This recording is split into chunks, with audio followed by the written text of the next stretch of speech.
welcome back to the channel. White Rock Lake, a serene oasis for Dallas residents, offers a tranquil escape for outdoor enthusiasts. Yet, this idyllic setting harbors a dark secret, a haunting tale that has persisted for decades. Known as the Lady of White Rock Lake, a spectral figure in a waterlogged white gown has been sighted by late-night motorists near the lake since the 1930s. The legend, perpetuated by numerous eyewitness accounts, continues to intrigue. From paranormal investigators to local storytellers, many have attempted to unravel the mystery behind the ghostly woman. As dusk settles over White Rock Lake, an eerie presence remains, a lingering spirit seemingly yearning to be discovered. Speaking of White Rock Lake, have you ever had a perfect day take a chilling turn? For one couple, a relaxing Saturday at White Rock Lake became something straight out of a nightmare. They packed a picnic, found a peaceful spot by the water, and snapped a few selfies to capture the moment. But later that evening, as they scrolled through their photos, they discovered an uninvited guest in their last selfie. Lurking in the background, subtly obscured by reeds, was a figure, a woman.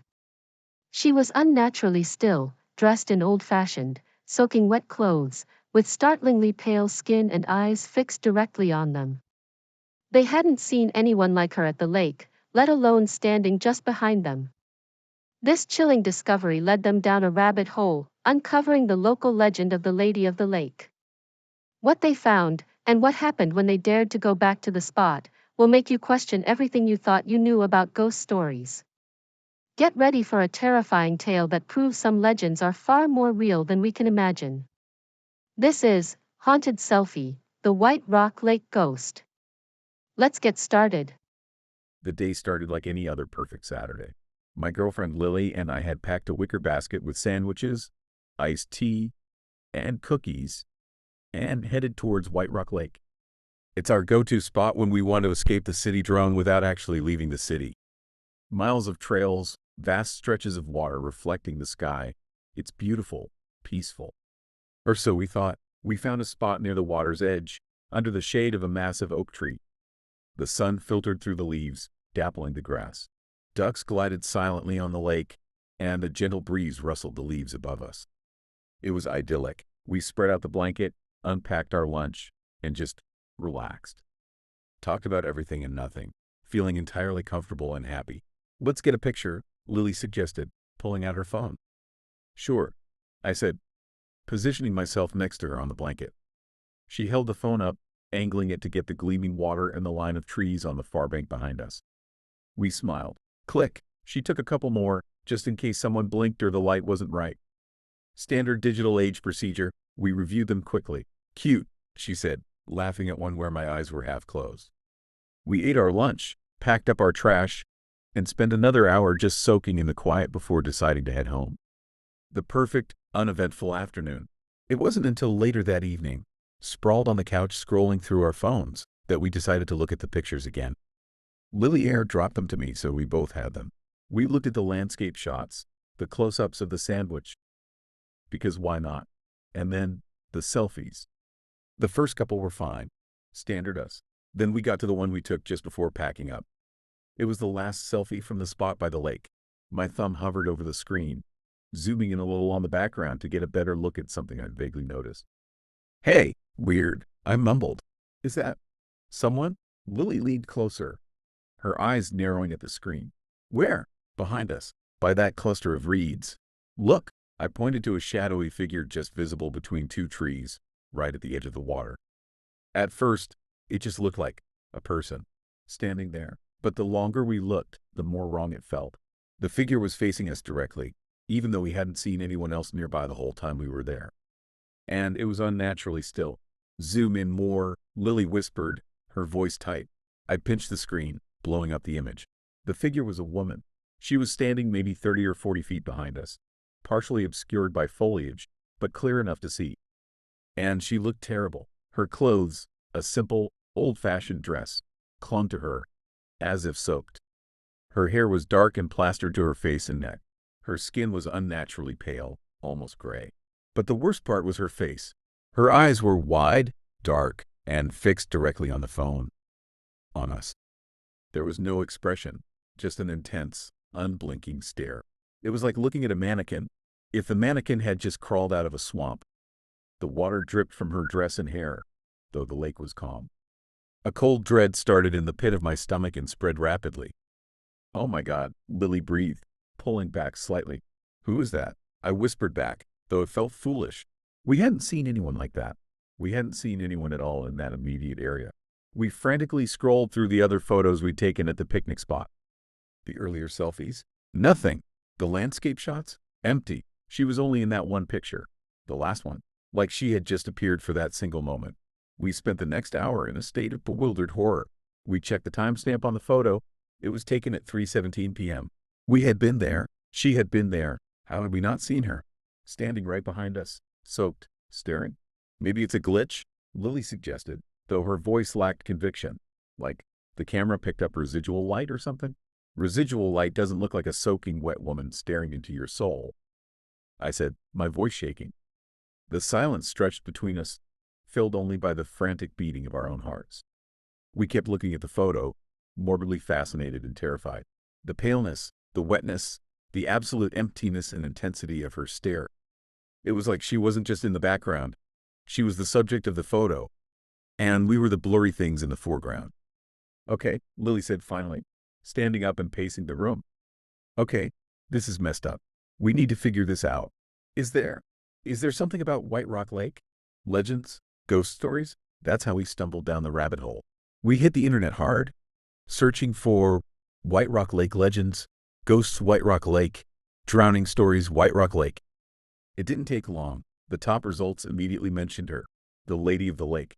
The legend, or multiple versions of it, told of a young woman who drowned in the lake in the 1930s. The stories varied, but the core was the same.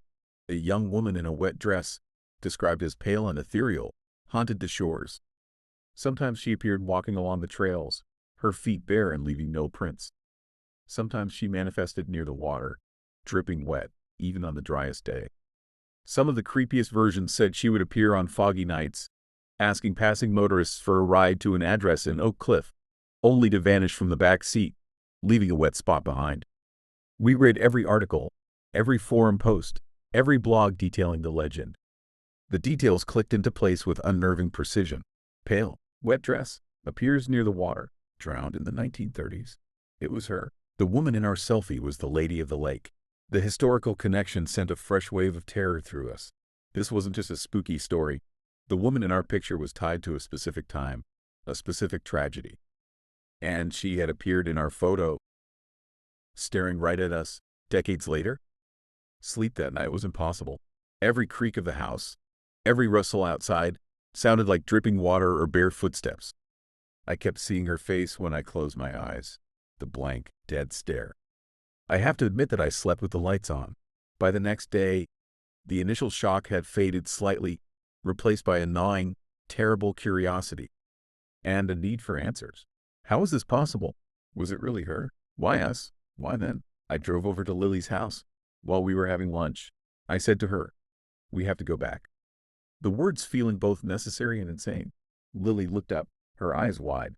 "Go back? To the lake?" "Yes," I said, setting down my fork. "To the spot. We need to see something. Look around. Maybe we missed something when we were there. Maybe she's still there?" The last part came out as a question, a fearful hope. Lily was silent for a long moment, biting her lip. I could see the fear battling with the same morbid curiosity that consumed me. Finally, she nodded, a grim determination settling on her face. "Okay, but we go in the daylight, and we don't stay long." The drive back to White Rock Lake felt different. The bright sunshine, the casual joggers and cyclists we saw on the roads, none of it felt right. It felt like we were driving into a memory, into a place where time had snagged and something ancient and sorrowful still lingered. The lake, usually a source of calm, now seemed vast, dark, and filled with secrets beneath its surface. We parked the car and walked along the path towards the spot where we picnicked. It wasn't hard to find, the big oak tree, the specific curve of the shoreline. As we got closer, the cheerful sounds of distant parkgoers seemed to fade, replaced by the quiet lapping of the water and the rustle of leaves, which now sounded less like a breeze and more like a whisper. The air felt cooler under the oak tree, even though the sun was high. The idyllic feeling from yesterday was completely gone, replaced by a heavy, watchful silence. We stood on the blanket's spectral footprint, looking out at the lake. 30, 40 feet out, near that cluster of reeds. That was where she had stood. There was nothing there now but water and plants. We started searching the immediate area, looking under bushes, scanning the ground. It felt absurd. What were we even looking for? A sign? A clue? Evidence of a ghost? We walked a slow circle around the big oak tree, our eyes scanning the ground, the undergrowth, the trunks of the surrounding trees. The silence was unnerving. Even the ducks seemed to have swum away. Then I saw it, nailed to the trunk of a smaller tree, hidden slightly behind a thick vine, was something rectangular. It was dark, weathered, almost blending in with the bark. "Lily," I said, my voice barely a whisper. She followed my gaze. Her eyes widened. We approached it slowly, as if afraid it might vanish or lash out. It was a photograph, an old one, nailed to the tree with a single, rusty nail through its center. The photo paper was thick, faded to sepia tones, curled at the edges, and water-stained. It looked like it had been there for decades. We reached it. My hand trembled as I reached out, not daring to touch the photo itself, but bracing myself against the tree trunk. We leaned closer, squinting at the faded image. It was a woman. Immediately, undeniably, it was the same woman from our selfie. She was younger in this photo, maybe in her late teens or early 20s. She wore a simple, calf-length dress that looked like it was from the 1930s. Her hair was styled in soft waves, typical of the era. But her face was identical. The same bone structure, the same wide-set eyes, the same haunting expression, even in this faded picture. And her eyes, they seemed to look out of the photo, past us, towards the lake. Below the photo, etched directly into the bark of the tree, were a few rough characters, faded by time, covered partially by lichen, but still legible. 1937. My breath hitched. Lily made a choked sound beside me, the year the legend said she drowned. This wasn't just a woman from 1937. This was the woman, the lady of the lake, her photo nailed to a tree by the water she haunted. And she was the same woman who had appeared in our selfie, staring at us 80-something years later. The air around us seemed to drop several degrees. The previous quiet wasn't peaceful anymore. It felt expectant. It held breath. The gentle lapping of the water against the shore suddenly sounded like greedy, sucking noises. The rustle of leaves was no longer a whisper, but a distinct, chilling sigh. We stood there, frozen, staring at the photo. It was proof, terrifying, irrefutable proof. The woman in our selfie was real, or had been real, and was now something else, something tied to this lake, to this spot, since 1937. A faint sound reached us, a soft splash, or just the water. Then, closer, a low moan, like the wind but too steady, too human. Our heads snapped up. We scanned the area around the tree, around the reeds where she'd stood yesterday. Nothing, but the feeling of being watched was overwhelming, suffocating. It felt like eyes were on us from the water, from the trees, from the very air itself. The photo on the tree seemed to pulse with a cold energy. Her eyes in the sepia image seemed to hold the same blank, intense stare as in our phone picture. It was like looking through a window across time, seeing the same sorrow, the same stillness, the same connection to this place. Then, a branch snapped nearby, sharp, loud in the heavy silence. We turned in unison toward the sound. Another snap. Closer. Lily grabbed my arm, her nails digging into my skin. "We need to go. Now." I didn't argue. We backed away from the photo slowly, careful not to turn our backs on the lake or the trees.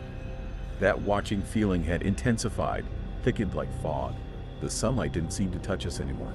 Then the wind shifted. The scent of waterlogged earth and something old, like mold and decayed flowers, rushed past us. I looked over my shoulder. She was there, standing at the edge of the water, the lady of the lake, soaked, expressionless, her head slightly tilted, her eyes locked on ours. Only this time, she was closer, much closer than in the photo. Lily let out a strangled cry. I pulled her, and we ran.